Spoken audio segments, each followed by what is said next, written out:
What's going on, everybody? For those of you who don't know us, my name is Jackie. What's going on? It's T over here. And today is a special day because we are about to go do an inspection on one of our properties. Yeah, so we put out a survey and majority picked that you should do quarterly inspections. I believe it was like 10% that picked monthly. It was 60 something percent that picked quarterly. Biannual was, do you remember the amount? It was like around 10%. It was 3%, something like that. Right. And then we had annual, which was, I believe, a low percent as well. So right now we're going to go do a quarterly inspection on one of the properties. And in addition to that, the thing about it is once you do that quarterly, guys, if everything is good, you can then make a decision on, okay, if I'm going to do another quarterly, when you're going to do the next inspection based on the first inspection. Because you got to factor in too, it's more than just maintaining the property. It's also about tenant satisfaction. You want to make sure that your tenants are happy. Make sure that the property is kept up for the tenant, things like that, doing your part as the landlord. Right.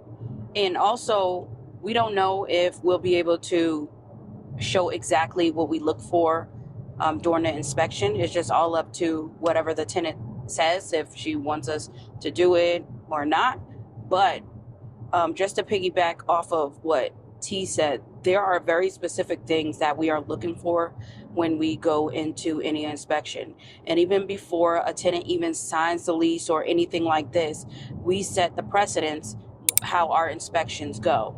So we do fully inspect when the landlords come through, the house is clean. We're not saying that it has to be clean like how we keep our house, but it should be somewhat presentable for a landlord coming through, because whether or not, tenants believe that or not, that is one of the criterias that will go into play. Like, should we renew the lease or should we not renew the lease?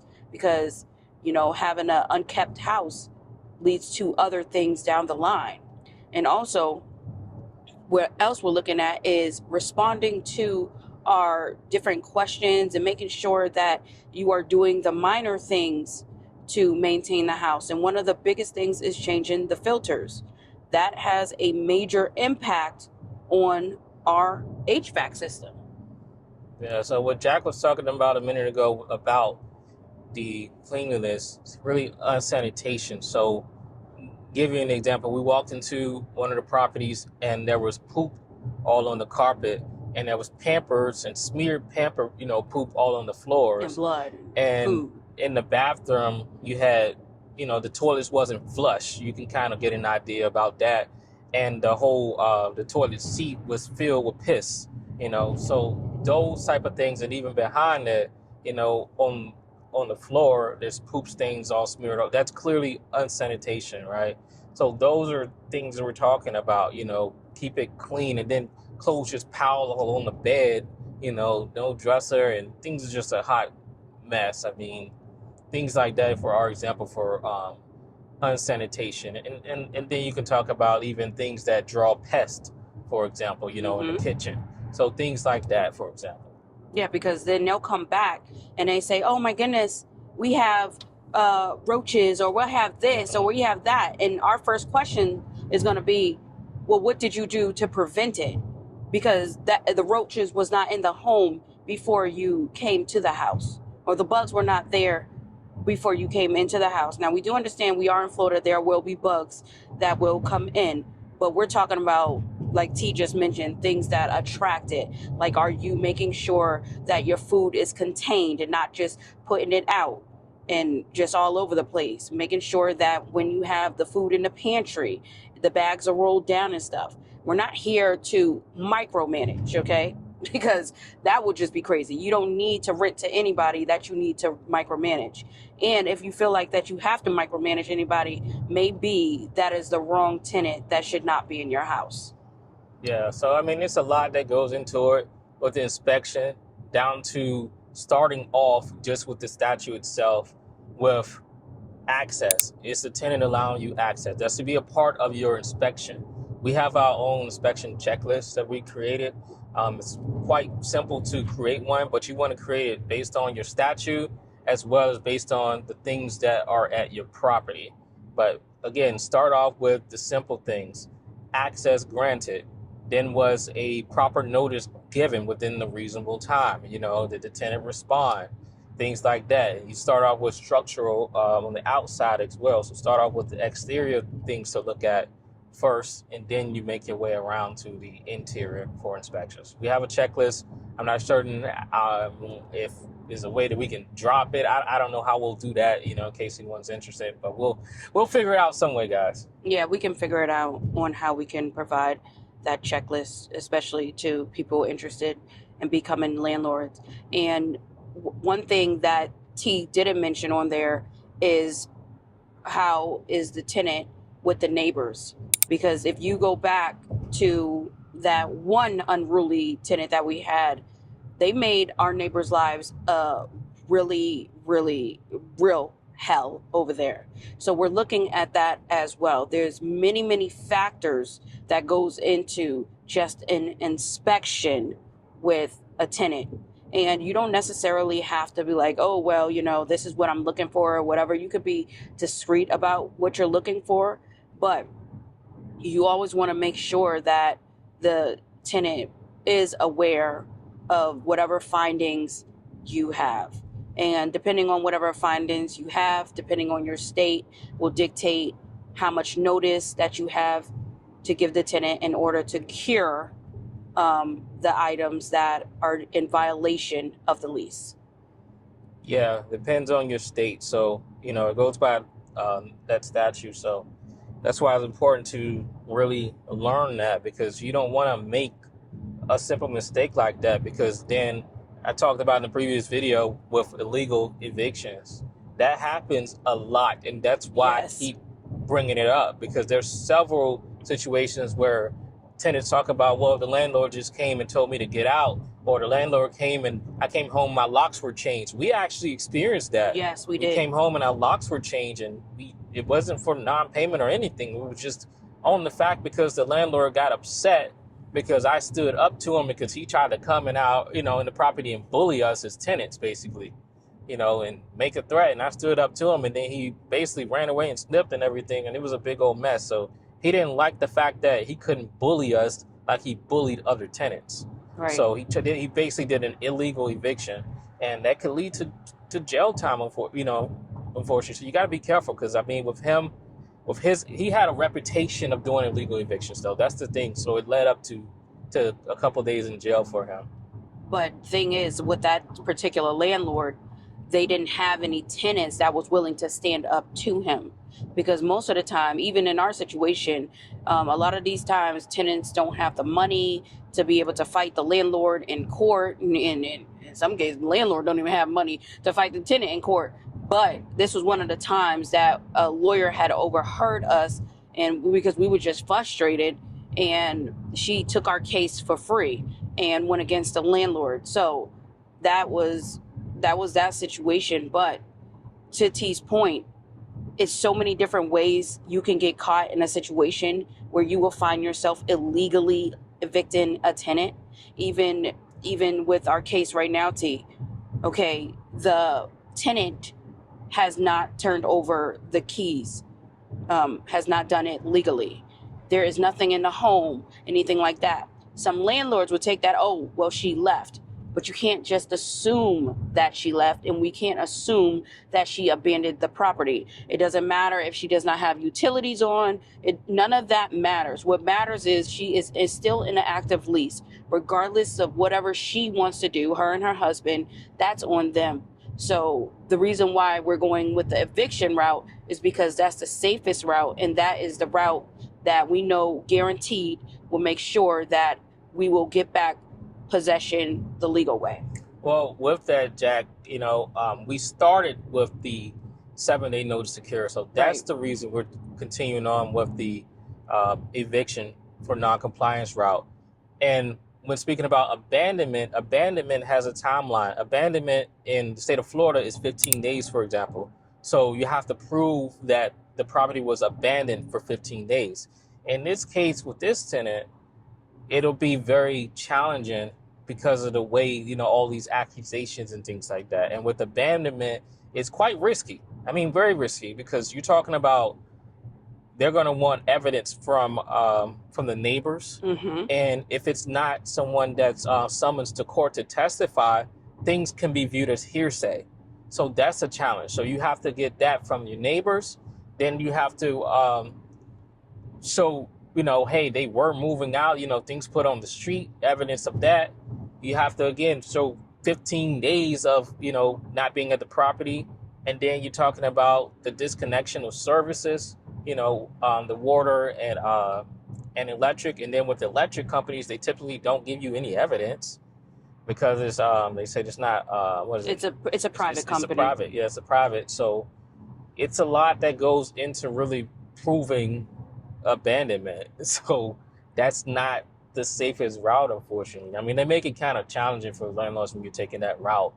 But the safest route, like Jack said, is just to deal with getting, possession back through the eviction process.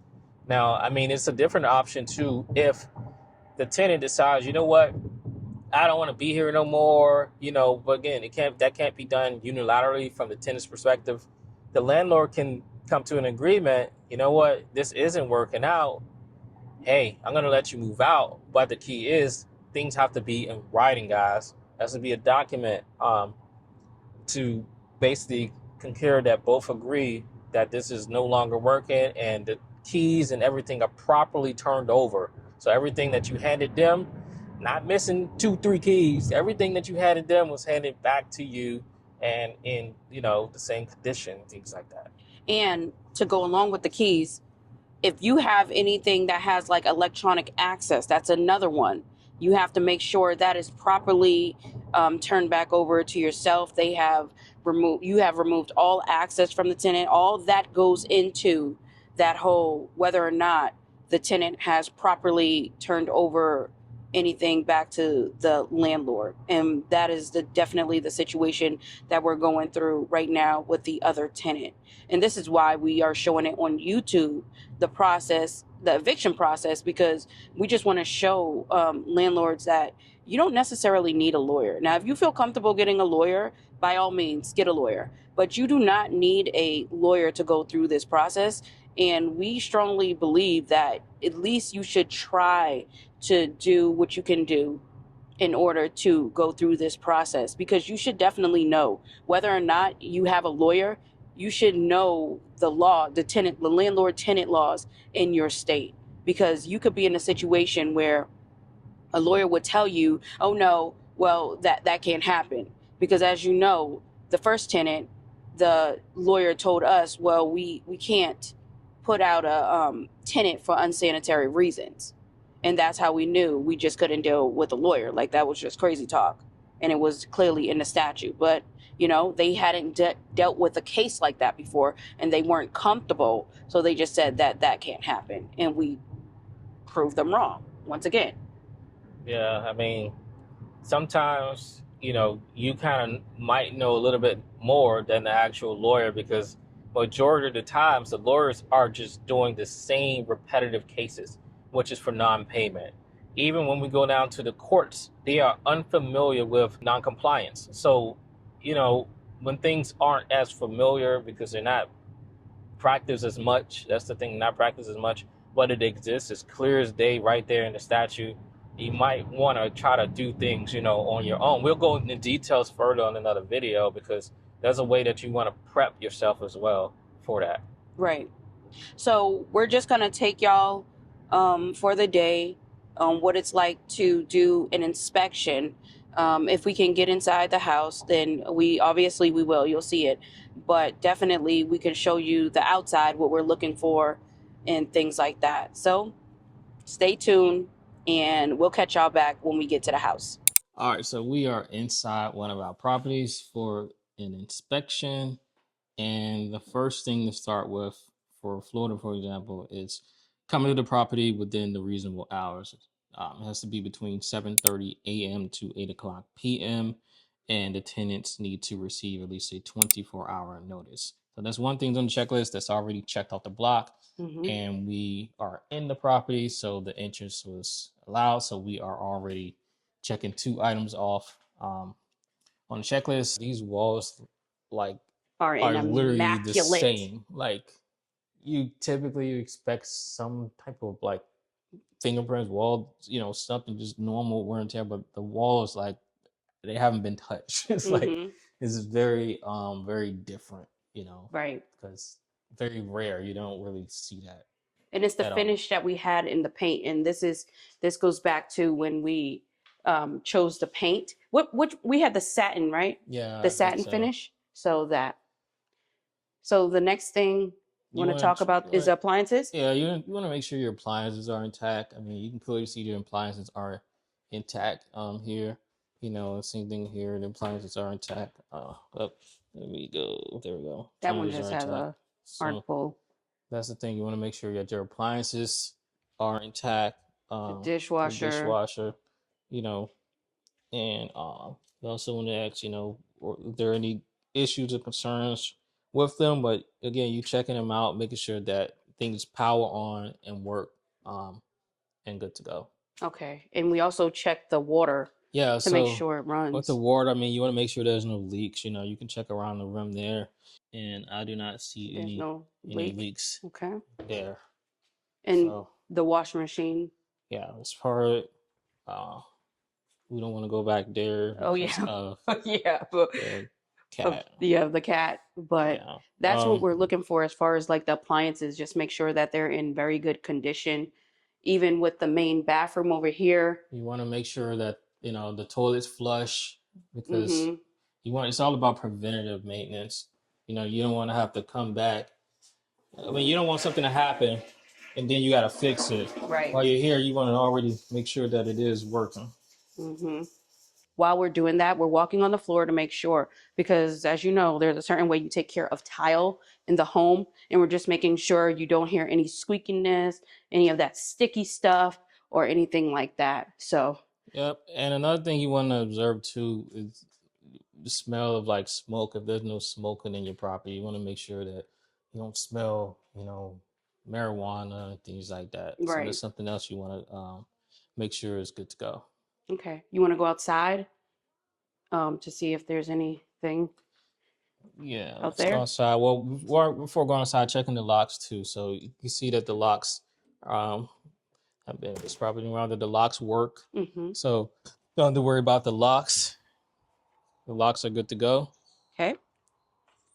And then outside, things you want to observe are around the property, which you rent around and make sure everything was good already, which was observing for like cracks, Right. observing for any leaks also. And then, you can check out your fan here, make sure that the fan runs and things like that. So it's just kind of little things that you want to make sure when you do come, you want to get the best out of it, because that way you don't have to really come back. These things are good to go, so I don't have to come back within a month and be like, oh shoot, that's messed up. Well, dang, those are things you like, I should have checked that, things like Mm-hmm. that. So And we're also looking at the gate to see if there's like any damage to the gate from any of the storms or anything that happened. So we're checking that as well. And all back here. and as you can see too, I mean, you look all out here, the grass is cut. Mm-hmm. Right now there's a drought in Florida, Yeah, I'm so glad you that's mentioned why that. the grass looks like this. It's been a huge drought out here in Florida. So again, there's no holes. As we're looking around, there's no holes, or I mean, the floor is intact so far. No water damage, no strong smell, no alterations. Also, you want You to want to check the look fan. for signs of mold, no hazard like blocking the door. As you can see, you can go ahead and exit the door, so there's nothing blocking the exit way of the door. Toilet operational. Like I said, no leaks underneath the sink. ventilation work, no mold growth. The HVAC is working. We want to check for exposed wires. We also make sure that the breaker panel is accessible in case something goes out. Yeah. And you have to flip the breaker. Yeah. So we're going to head upstairs because one of the biggest things that we always mention is the filter. So we're going to go ahead and check the filter. A notice goes out to all the tenants to change the filter. We're coming through, things like that. So we're going to go ahead and check the filter. We check the flooring up here as well to make sure that nothing is out of tech. So as you can see, it's a fresh filter, and that was done. Yep. That was done by the tenants. Yep. So not us. Yep. And since we do provide filters, we just want to take inventory of how many we have left, and we have one. So T, we have to stock up on it. There's one left in there? There's only one left. 18 by 30 by 1. Yep. And just get a picture of this. Just show, I mean, the air is working, you know, good 71 degrees in here. Yep. It's at a good temperature in here. So one thing to notice, we do not go in anyone's bedroom because that is unnecessary unless there is something that needs to be done. Beeping. We have to find the beeper. We don't know which one is beeping. Yeah, we don't know. It's probably in a room. Yeah, it's probably in this room. So this one is not beeping. Okay. But again, you guys notice the walls. I mean, it's like exactly the same. There's no damage on the walls or anything whatsoever. Sure, there's no leaks or anything in the bathroom real quick. Yeah. And so we're gonna go ahead and because there's a beeping noise. It's this one. Has to be it's this one. I don't know what room that is, but that's where the beeping noise is coming from. We identified where it is. So I don't have a battery on me. So So that's something that I will basically document. And on that checklist, it basically, hey, you know, we're allowed entry. This is what we found, you know, this was good, this is good, this is good. And then we have an area for our notes on there as well. And if things are bad, that's where we'll document for the 7-day notice, hey, to just clear this, for example. But for notes, we'll put like, okay, this smoke detector is beeping. You know, I can come back and change that, but I don't have a battery on me at the moment. So we just need to set up a date that I can come change the battery. But other than that, everything is good. Yeah, and as you guys can see, it don't take long to check off things. Just have a checklist basically, and that's a simple way to do it. Have a checklist, and we'll go into how the checklist gets signed and everything like that. Probably later on when we do the other video that we're planning to do. Yeah. So overall, we would say that this is a pretty successful inspection. Nothing out of the ordinary, no major anythings. We just have to change that one. No subleasing, all of that. Everything's intact, how we gave the property to them. As you can see, they still have it exactly how we gave the property over to them. And this is when we will determine whether or not, okay, should we come back in another 3 months or will it be extended? Pest inspection. I mean, if say we have pest control, but you still want to check for things because sometimes there can be little entrances that they created, like raccoons or anything like that, even with pests. So you want to check for those things just to make sure. So we check those things too. And outside, no leaks and things like that. So So this is going to bring us to the end of this video. Oh, and the garbage disposal, make sure that's functioning too. So well, it almost brought us to the end of the video, but let us know what you think about this video. Let us know if you like these type of videos of us doing hands-on inspection. And until next time, you all, peace out.